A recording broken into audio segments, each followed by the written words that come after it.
Alors je suis pas un homme négatif, mais là j'ai juste envie de prendre un jerrycan d'essence, le répandre sur mon Alpina et voir mes problèmes s'en aller dans un nuage de fumée. Je vous improvise cette vidéo parce qu'il m'arrive une emmerde incompréhensible. Oh putain, mais c'est sérieux? Ça fait 6 heures que je suis dans mon parking à galérer, je comprends pas pourquoi, j'arrive pas à trouver une solution. Je suis sur le point de craquer. Alors c'est pas une situation comique, en tout cas moi ça me fait pas rire, mais je vous propose d'en faire un jeu. Je peux pas croire qu'on doive passer par tout ça. Vous allez me dire ce que vous auriez fait à ma place. Je vous explique.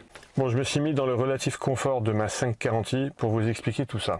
Et vous allez voir dans la suite de l'histoire que c'est important que j'avais par hasard une deuxième série 5 E34 pour dépanner ce problème avec ma putain d'Alpina B10. Ça paraît simple. J'arrive avec ma 540i dans le parking pour l'échanger contre mon Alpina B10 que je devais emmener en entretien pour remplacer la pompe à eau qui fuit. L'Alpina, datant du début des années 90, n'a pas de télécommande. On ouvre les portières en insérant la clé et en la tournant dans la portière. Je l'insère dans la porte, je la tourne, je sens le mécanisme tourner, mais le loquet ne se lève pas.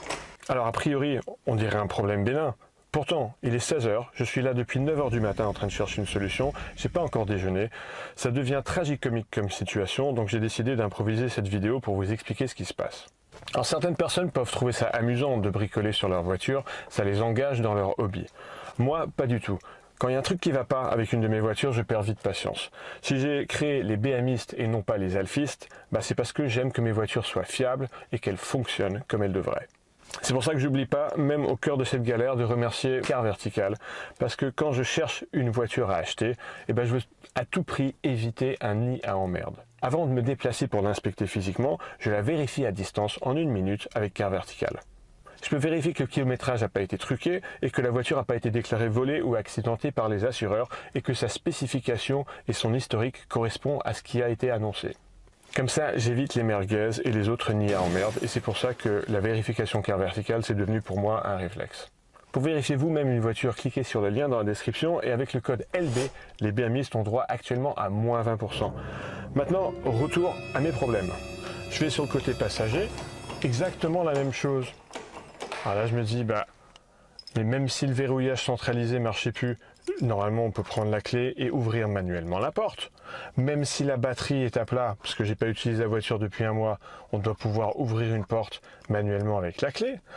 Je prends la clé, je vais au coffre, le coffre de la voiture s'ouvre bien. Alors c'était pas facilité par le fait que j'ai posé la voiture quasiment en touchant l'arrière de mon parking. Bref, le coffre s'ouvre, donc ça veut dire que la clé est bien la bonne, la clé fonctionne. Et là, je n'ai pas d'idée. Qu'est-ce qui se passe? Pourquoi je ne peux pas rentrer dans ma voiture?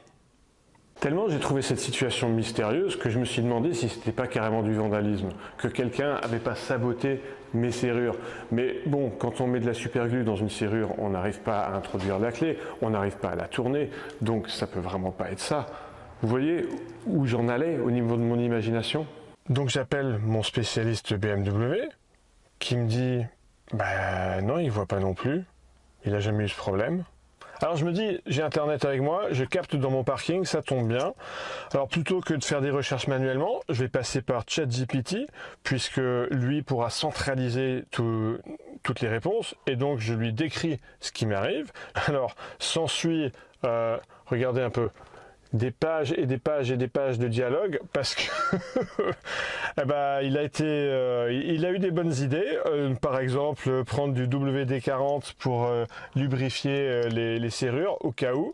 Je l'ai fait, ça n'a pas marché. Il me dit, si je suis à l'aise avec ça, prenez un outil fait pour voler les voitures, une sorte de tige fine pour essayer de voler ma propre voiture. Je regarde sur les forums.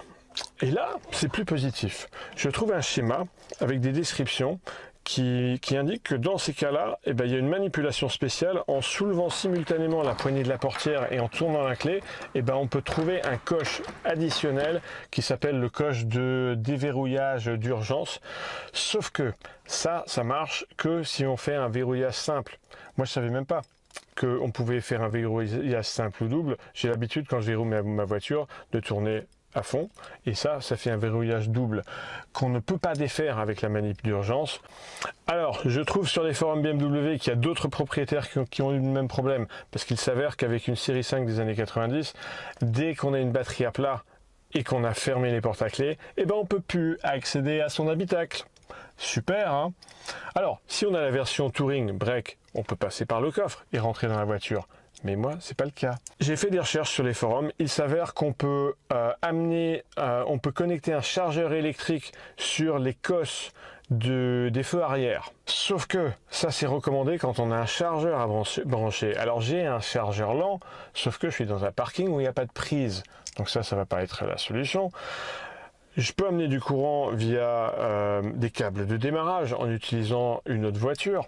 Sauf que c'est plutôt recommandé de connecter les câbles de démarrage au COS du démarreur, qui est donc sous le compartiment moteur. Alors évidemment, je ne peux pas ouvrir le capot moteur, puisque je ne peux pas accéder à l'habitacle, mais en passant par en dessous, on doit pouvoir. Sauf que j'ai essayé, mon Alpina est trop basse, alors peut-être qu'on peut utiliser le cric pour la soulever.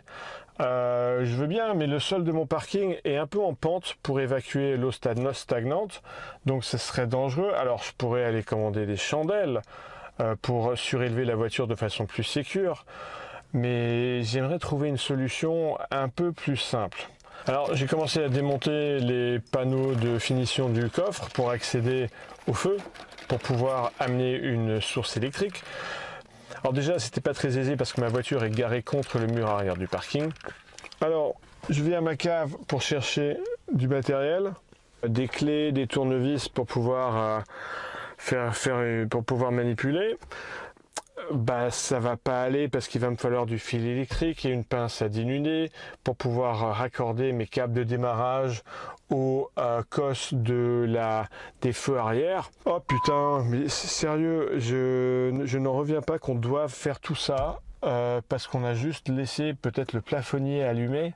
J'ai lu sur les forums que tout ça c'est très bien parce que ça fait qu'on a une série 5 qui est quasiment involable et inviolable. Mais la contrepartie, je suis en train de la vivre là. Alors je vais une première fois à un magasin de bricolage. J'achète un multimètre pour pouvoir vérifier quelle est la cause plus du feu arrière. Je suis sur le point de me mettre au travail pour faire la manip d'amener du courant électrique quand le propriétaire antérieur me répond, parce que je lui ai posé la question est-ce qu'il a déjà eu le problème. Il me dit oui, il connaît le problème et que ce qu'il faut faire, c'est ouvrir le capot manuellement. Alors non pas de l'intérieur en utilisant le tirant, mais en utilisant un tournevis. On trouve une manip sur internet. J'ai trouvé la vidéo sur internet. Mais j'avais pas le bon tournevis la première fois que je suis allé chercher chez moi. Après, j'ai essayé dans le coffre de la BM parce qu'il y a des outils, mais le tournevis là aussi était un peu short. J'ai essayé avec une longue clé Allen, mais c'était trop court, donc je retourne une deuxième fois au magasin de bricolage. Me voilà encore parti pour le magasin de bricolage. Cette fois, j'achète un beau tournevis de la bonne taille et je n'y arrive pas. Je suis sur le point de craquer et d'aller chercher ma fille de 9 ans qui est chez mon ex-femme. C'est à quasiment 1 heure, donc il va falloir que je fasse 1 heure pour y aller, 1 heure pour revenir, que j'envoie ma fille par la trappe à ski pour qu'elle ouvre le capot, ensuite qu'elle ressorte par la trappe à ski, ensuite que je la ramène chez sa maman qui est à quasiment 1 heure, donc je vais passer je vais passer 4 heures dans l'histoire. Ou alors je peux persister. Il y en a qui sont arrivés à ouvrir le capot avec un tournevis. Je vous montre le principe sur ma 540i. Alors la tirette qui ouvre le capot depuis l'habitacle, c'est le câble qui passe par ici. Et il passe jusqu'ici et il commande ce loquet. Donc ce qui se passe, c'est que quand le capot est fermé, ce loquet est abaissé comme ça. Et en poussant contre cette charnière, ce support plutôt, voilà, on défait l'attache et en fait on y arrive en introduisant le tournevis depuis l'avant sous le capot. Alors je vous montre sur l'Alpina, la difficulté c'est qu'il y a un joint en caoutchouc, donc il faut passer sous le joint en caoutchouc, remonter un peu, tourner le tournevis pour que la tête soit bien dans le bon angle, faire légèrement levier et on doit y arriver comme ça. Cela dit, je vous assure, c'est plus facile à dire qu'à faire. Il faut trouver pile le bon angle, pile la bonne distance, pile la bonne rotation du tournevis. C'est pas commode. Ma pauvre Alpina, on dirait qu'on lui a planté un tournevis en plein cœur. A few moments later.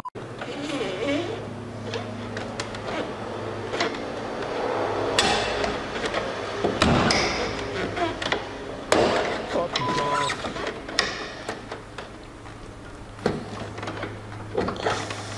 Mais c'est sérieux. Oh, je viens de putain de réussir. Ouf. Attendez, je suis tout ému. Je viens de réussir. Ça fait 7 heures que je suis dans mon parking. Je viens de réussir à ouvrir le capot de ma putain d'Alpina B10 avec un tournevis. Donc, maintenant, je vais pouvoir connecter les câbles de démarrage. Alors, les deux capots de mes séries 5 étant désormais ouverts, on va pouvoir procéder au démarrage en utilisant le V8 pour démarrer le 600 ligne. Alors j'ai des bons gros câbles qui peuvent supporter un courant considérable. La petite astuce, c'est que dans la 540i comme dans l'Alpina, la batterie n'est pas dans le compartiment avant. Donc à la place, ils ont mis une cosse plus de la batterie. Donc je connecte le câble positif à la cosse plus. Je connecte le négatif à n'importe quel endroit pouvant faire office de bande négative comme cette vis là. Là on est bon, on va aller maintenant sur la 540i, même histoire, la cosse plus est là, donc on connecte le plus, et le négatif, eh ben on va le mettre là par exemple. Bon, maintenant on va démarrer le V8 pour alimenter en courant via l'alternateur. Alors première étape, c'est évidemment de vous montrer que les portières fonctionnent. On peut ouvrir maintenant. Et là, on doit pouvoir démarrer le 600 ligne sans problème. Je me mets au point mort.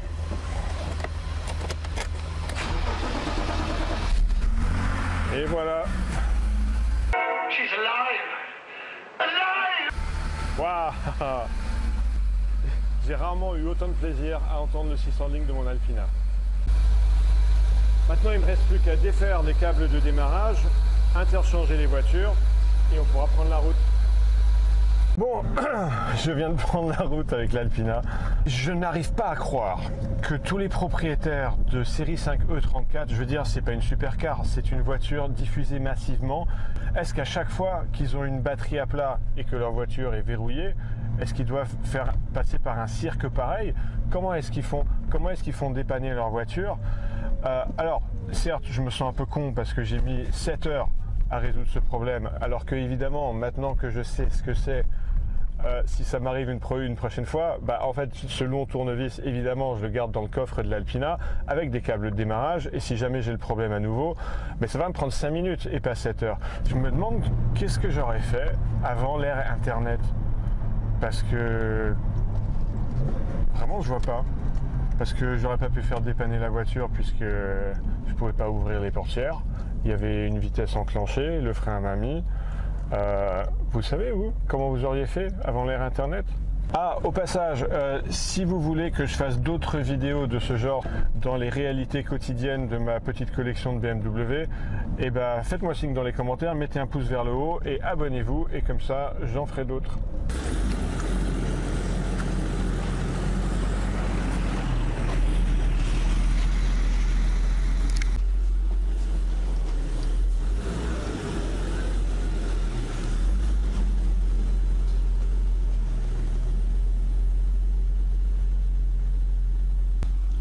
Bon ben voilà, je suis arrivé à bon port, la B10 déposée chez PF Motorsport pour pompe à eau et quelques autres bricoles. Quelle aventure! Bon, bah merci de m'avoir suivi. Si vous voulez regarder une autre vidéo, je vous conseille la vidéo question-réponse que j'ai fait pour célébrer mes 10 000 abonnés. Pourquoi? Parce que je parle de mon métier d'ingénieur. Je vous raconte en quoi ça consiste au quotidien et surtout pourquoi j'ai quitté ce métier. Vous allez voir, c'est pas forcément intuitif.